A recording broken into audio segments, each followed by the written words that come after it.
Welcome to Fall Rise Give, a space where we invite you to dig into the real cause of your suffering, looking at opportunities for growth with a change in your beliefs, thoughts, and actions so you can be your true self and be inspired. Join us as we explore life's ups and downs and navigate the twists and turns, sharing stories of resilience, hope, and the transformative power of giving back. Whether you're looking for a change, in recovery, or simply seeking inspiration, this podcast is your go-to for candid conversations, raw emotions, and a whole lot of heart. Tune in and discover how to fall, rise, and give back on life's extraordinary journey. Welcome to another edition of Fall, Rise, Give. Turn struggles into opportunities by being your true self and help others. I'm bartender Bob. That's Kumar. And our guest this week is a host. You may have heard him. You may have seen him on Instagram or on Facebook. The Vibe with Kai. Kai, welcome to the program. Welcome, Kai. Thank you so much for having me. I really do appreciate your time, your insight, and your invites. I'm excited to chat with you. Tell me a little bit about who is Kai. Good question. I've been trying to figure that out for 37 years, my friend. Listen, I'm a human being, just like everybody else that is that works every day to manage their ADHD, their introversion, their OCD, their anxiety, their depression. I work every day to manage that in a healthy way. And it wasn't always that way. So the last couple of years of my life have been me just trying to figure out how to live a healthy, long life that is helping myself and other people. And it wasn't always like that. And so who am I? I am a person that is on the struggle bus like everybody else, but I try to use my journey on the struggle bus to help other people as well. I love the struggle bus. We talk about turning our struggles into gifts. So you've got a lot of gifts coming out of your struggles. Obviously, you've got a big following on TikTok and you got a big following on Instagram. And so people are really resonating with your message. You know, you've done really well. What is your message? My message is going to sound so cliche, but it's true. You're not alone. And I know that's like the most cliche thing that you can say ever, but it's so true because a lot of the things that I struggle with are things that other people struggle with as well. Like ADHD is not unique to me. Depression is not unique to me. Anxiety is not unique to me. Yet, whenever people talk about their anxiety, their depression, their ADHD, they often feel alone, as if like they're the only person going through it. Understandably so, because it is such a struggle that we go through by ourselves quite often. So for me, my message is you're not alone, your feelings are valid, and there is help out there for you. And there is light at the end of the tunnel when it comes to these struggles, and that you're going to be okay at the end of the day. When Kumar and I were growing up, they called kids that were hyper, they called them hyper kids, or they're the bad kids or whatever. When was it that you found out that you were ADHD? I was a late diagnosis. So I'm 37 now. I was diagnosed when I was 34. Oh, wow. Yeah, I had no idea, but there was also an ignorance from me and my community where I was growing up, my parents, my teachers, because a lot of people think when they think ADHD, a lot of them think, oh, you can't sit still or you can't focus on something. It's a lot deeper than that. And when I was first diagnosed with ADHD, I was like, I don't have ADHD. Like I can sit and watch a movie with no problem. Like I'm not like jittery or like jumping up and down. That's not me. And then after my diagnosis, once I started to do more research on it and after, continuing to work with my therapists and doctors, I realized just how much deeper ADHD is and the things that I was struggling with early on in life as a young man, as a teenager, as a college student, even as a young adult, the things that I was struggling with, it now made sense what was happening. I used to beat myself up all the time. I used to be like, oh, I'm lazy. I'm like, come to find out, no, I'm having executive function issues with my brain. It has nothing to do with me being lazy. My executive function is not functioning. That's a brain thing. It's not my fault.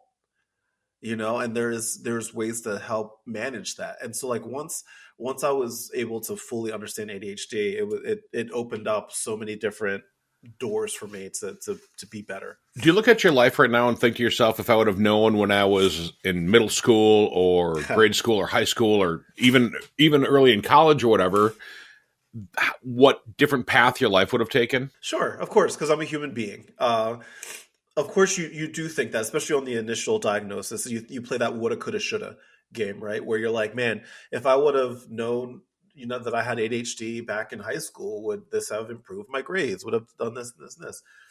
And that's an understandable thing to do. So if anybody's listening right now that does that, understandable. However, I don't live there. I can't live there because I can't control the past. What happened, happened. And I always say to people that the person that you see today is a result of my experiences, the things that I've learned. And I don't know what kind of person I would have been. For all I know, I would have known all that stuff when I was in high school, and I would have came out to be a dick. Like I would have been like the worst person in the world. I don't know, Right. but I do know how I am today. Me today is a result of the experiences that I've gone through and the things that I've learned along the way. And I'm proud of that. So like, I wouldn't go back and change anything. If I could go back and change anything, I'd probably get the lottery numbers and become like a millionaire, I guess, or something like that. But like, then you truly would have been a dick. I would have been a dick. I would have been a dick. Yeah. Speaking of being a dick, I was known as the biggest, nicest asshole people ever met because okay.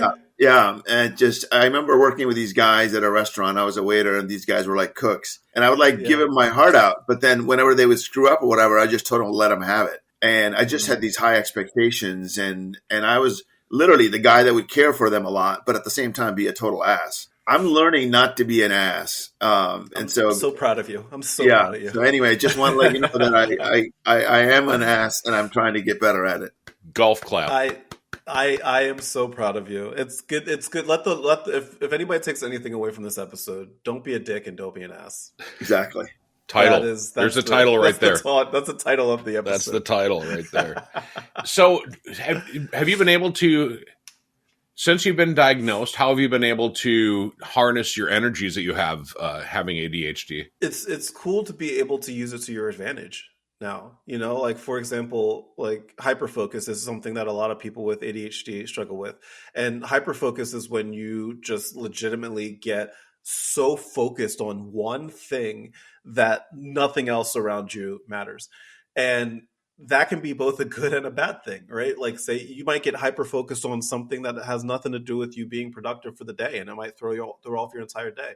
But when you learn how to turn that hyper-focus into a productive strategy for you, you can do some truly remarkable things. And so you end up learning how to use it to your advantage, to not only help yourself but help other people as well.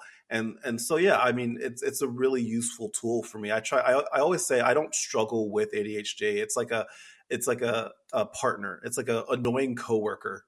like ADHD is that annoying coworker that heats up fish in the microwave, on the lunch break. Like that coworker is they're not going anywhere, right. Like they're still going to be employed here. So you just got to learn how to work with them. Right. You mentioned help others, and our podcast is called Fall, Rise, Give. How do you use your ADHD and that diagnosis to help others in your life? I just tell my story. I talk about my journey, and I use my platforms to create relatable content that people can look at and be like, oh yeah, I've been through that. I understand that. I know what he's talking about. I try to just talk about my journey. I always say to people, I am not a mental health professional, nor do I pretend to be one, nor do I play one on TV. I'm just a normal guy. And I try to use my platform to help other people. And I just simply tell my story. And it helps because people see it and they understand that what they're going through is valid, because there's other people that they relate to. They're like, oh, I know what he's talking about. And then all of a sudden their feelings they feel validated. And that's a really good feeling. Feeling validated is a really, really good feeling to have. Sounds like a therapy session between my wife and I. You feel validated, honey. No, I think it's really important to validate other people, to make sure that they're heard, they're acknowledged, and understand how they're feeling about certain things. And so, especially in relationships, and actually the relationship with ourselves too, right? The self-care, the Absolutely. self-talk is super important. Hmm. A little disclosure, guys. I don't have depression, but I definitely have anxiety. Bob and I talked about my super stressful job, and I Hmm. get a lot of anxiety around work related stuff, and it just Sure. freaks me out a lot of the times. Yeah. Um, and as far as ADHD, I can't sit still. I Hmm. struggle with that. So I'm sure I have Sure. some version of it. So I take Sure. a couple of pills and I know that they help me. And that's why I take a couple of pills a Hmm. day. And Sure. definitely the anxiety thing for me is huge. Sure. And managing that and just being, you guys want to know what the weirdest thing about me? I think, Bob, you already know this. I was afraid growing up in Minnesota. Our mortgage was like $650 a month. And I was thinking to myself, how the hell are we going to pay for that? What if dad loses a job? What if mom loses their job? How are we going to pay for that? Back in those days, right?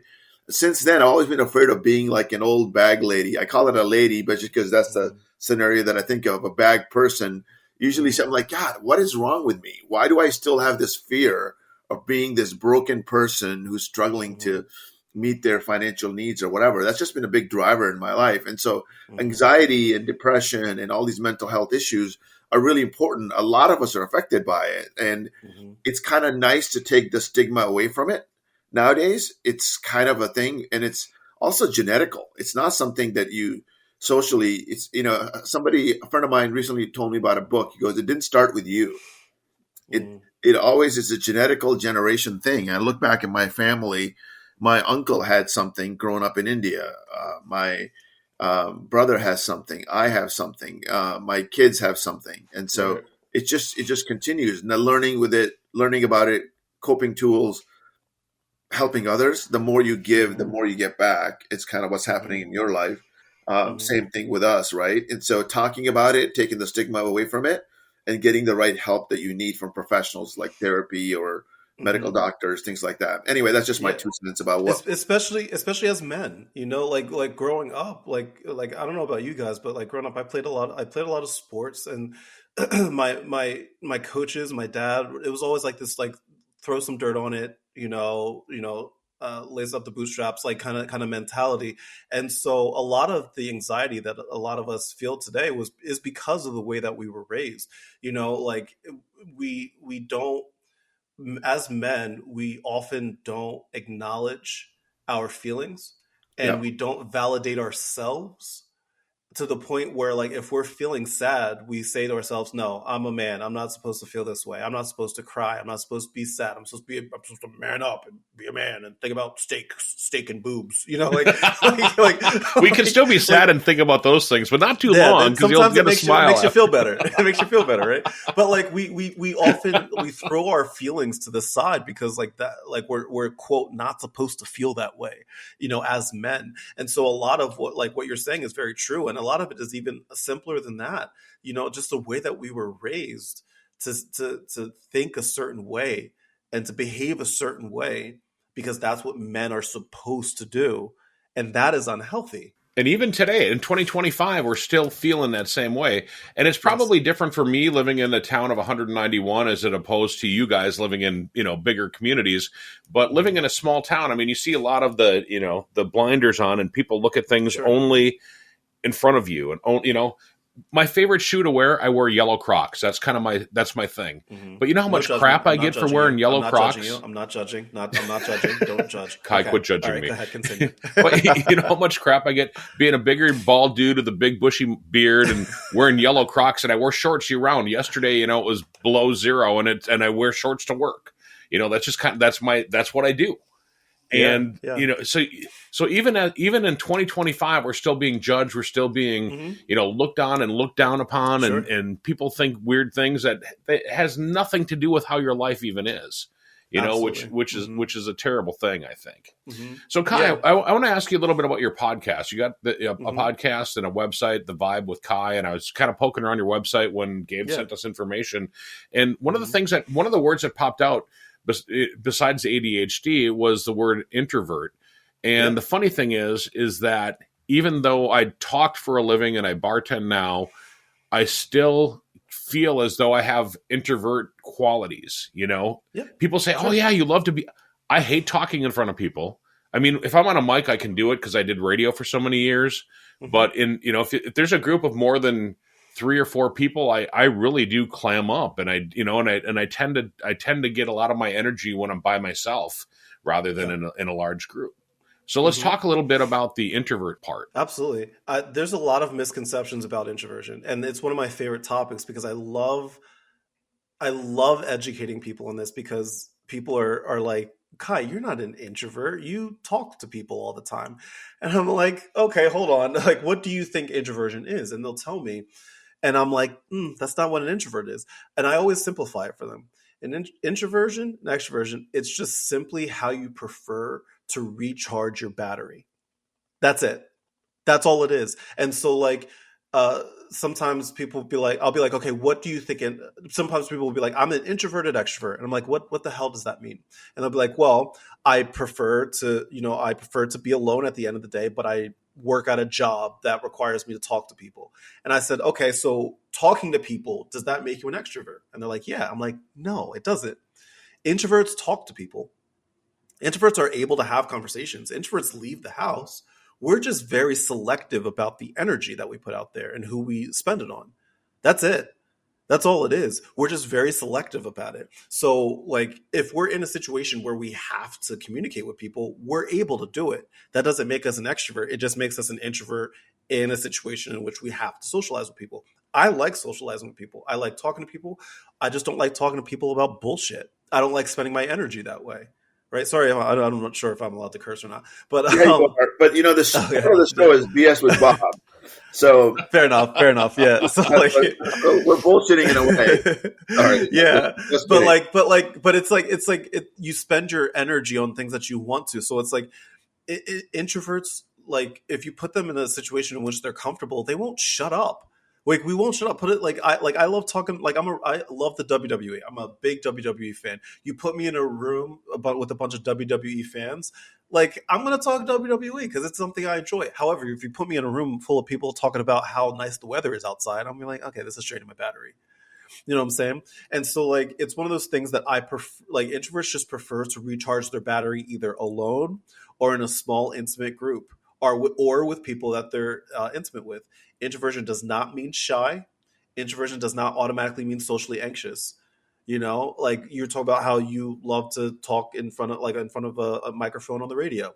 That's okay. That doesn't make you an extrovert. You're just an introvert that talks on the radio. That's it.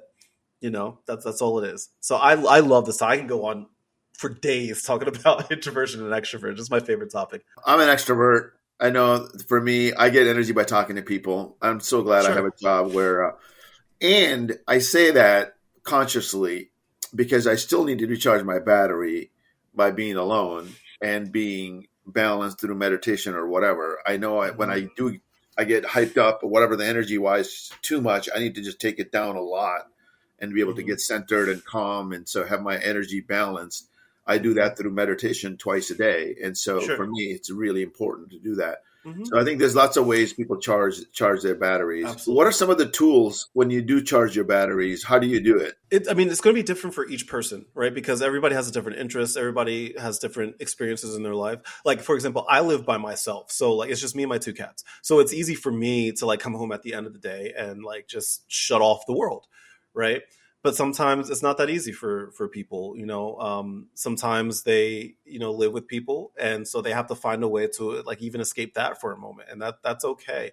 What I always tell people is that you always need to find a space where you are able to just be you and not mask, right? Where you don't have to mask your feelings, you don't have to mask how you're, like, anything else. Just find a space, even if it's for 5, 10, 15, 20 minutes, where you can just, like, decompress and um uh, go through your thoughts and feelings and just be you without masking, whether that's in another room, if you're at work, maybe it's going to your car for a little bit. Like finding little moments like that is gonna help you. That's what I always say to people. It's gonna be what it is exactly is gonna be different for each person. What kind of habits or routines have you developed to replace some of your old behaviors that you may have had prior to your diagnosis? Oh gosh. Sorry, I had to go back. I had to go switch back to ADHD from introversion. Some old habits.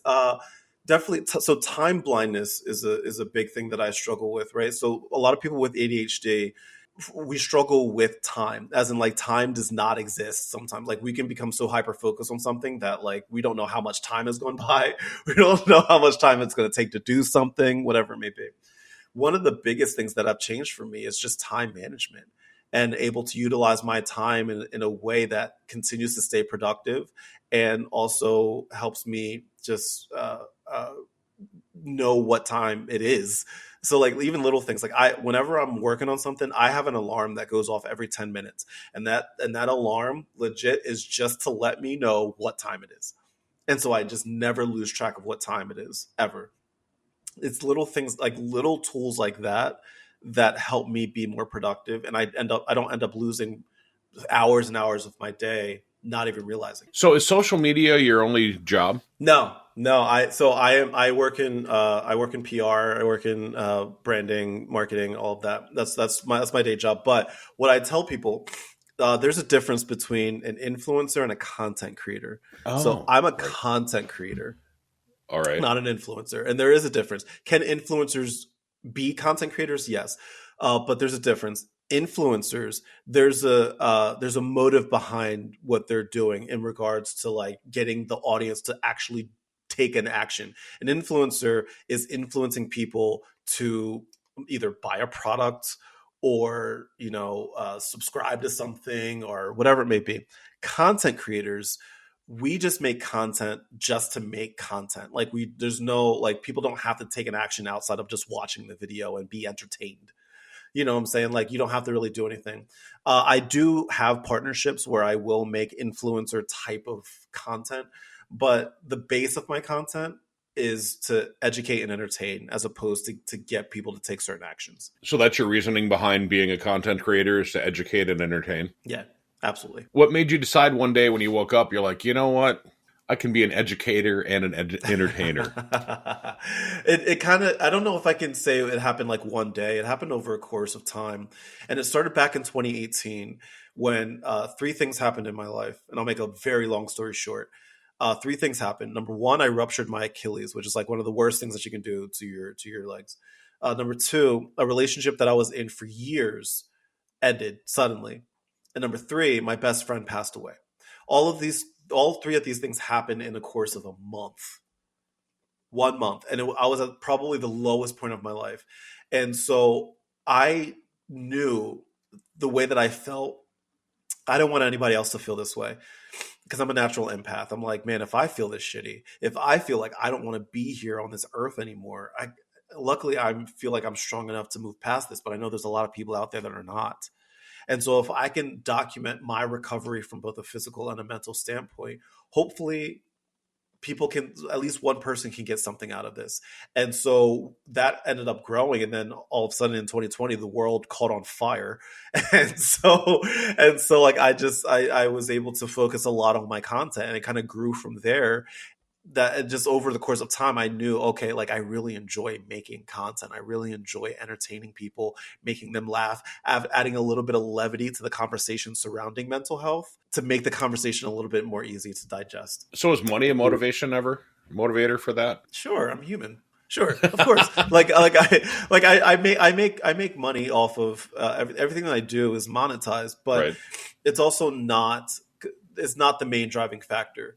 So like, if a company wants to partner with me, I do charge them, but it's not because I'm trying to become rich and famous. It's just because I know you're not paying for me, you're paying for my audience. Right. Right. That is a service.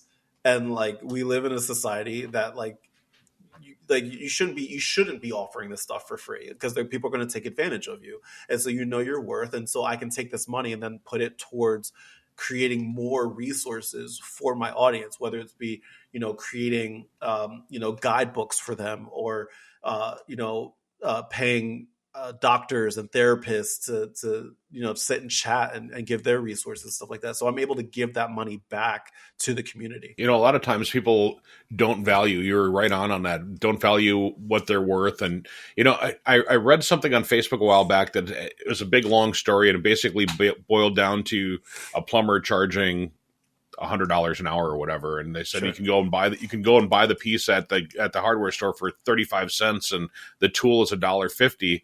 So why are you charging $100 is because of the time, effort, and energy that they put into learning how to do that. And Yes. you're 100% correct on that. Yes. Mm-hmm. So how often do you record your podcast, and how often do you publish it? Just curious. Yeah, it's called the Vibe with Kai podcast. It comes out on every Monday. Okay. And we're on episode, I think we're approaching like episode like 300 or something like that. It's been going, it's one of those COVID podcasts that like during the COVID when everybody was bored and we're all just sitting at home and like, what are we supposed to be doing with our time right now?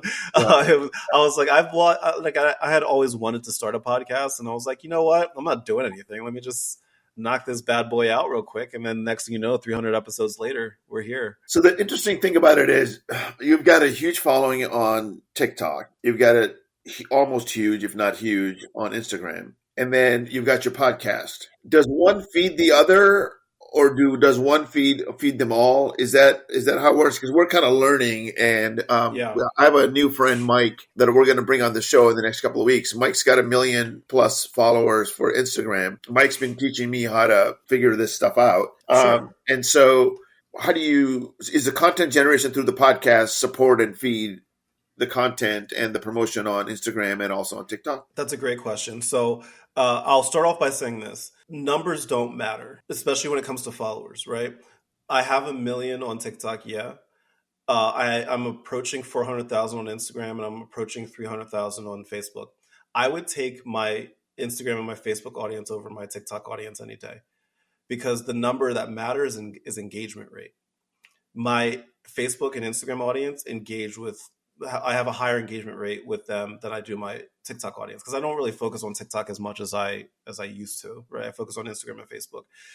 So that's number one. Number two, I do this thing called content batching, right? So every Saturday and Sunday, I'll just make content that can flow into all of my platforms. So I'll, like, for example, for my podcast, I'll record my podcast, and based off the information in the podcast, number one, I'll have video snippets that I can put on Instagram and Facebook, right? That's number one.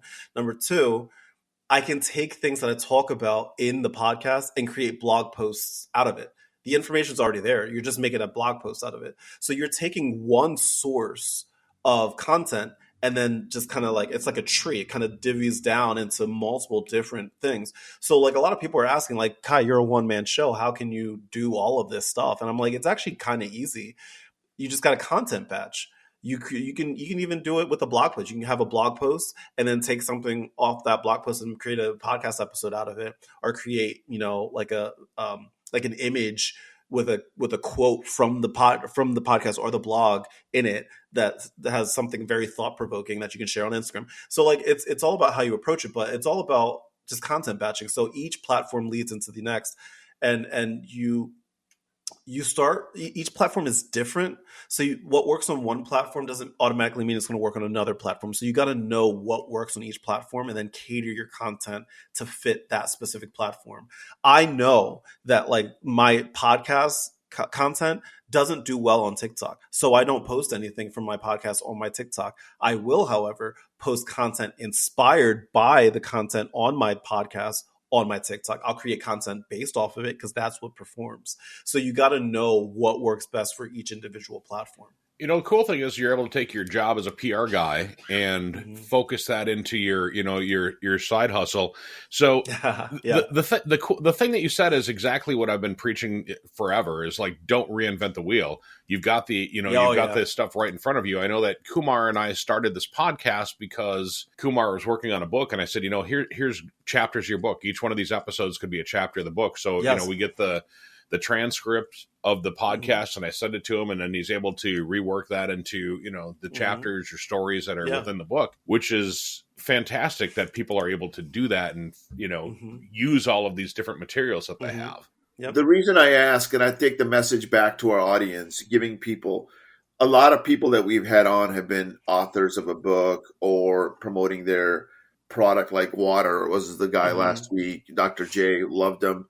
And another guy was promoting his coaching services, and another guy was doing his comedy stuff. Helping people understand and see the value, the biggest thing that I'm getting out of it is providing value, and content creation is really about, based on what you said, was educate and then entertain. That's just marketing in general, right? Because working in marketing, if there's one thing I've learned, you got to provide value. That's how people will buy your product. Like people all the time, I'll talk to my clients all the time sometimes about, they're like, man, I don't know how to get people to buy my service or my product.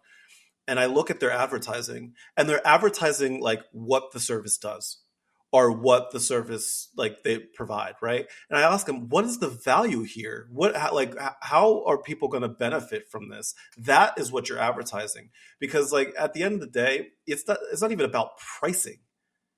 People are willing to pay more sometimes if they know that the value that they're getting out of it is high quality value. That's what you need to focus on. Focus on the pain points. Focus on solving a problem that people have.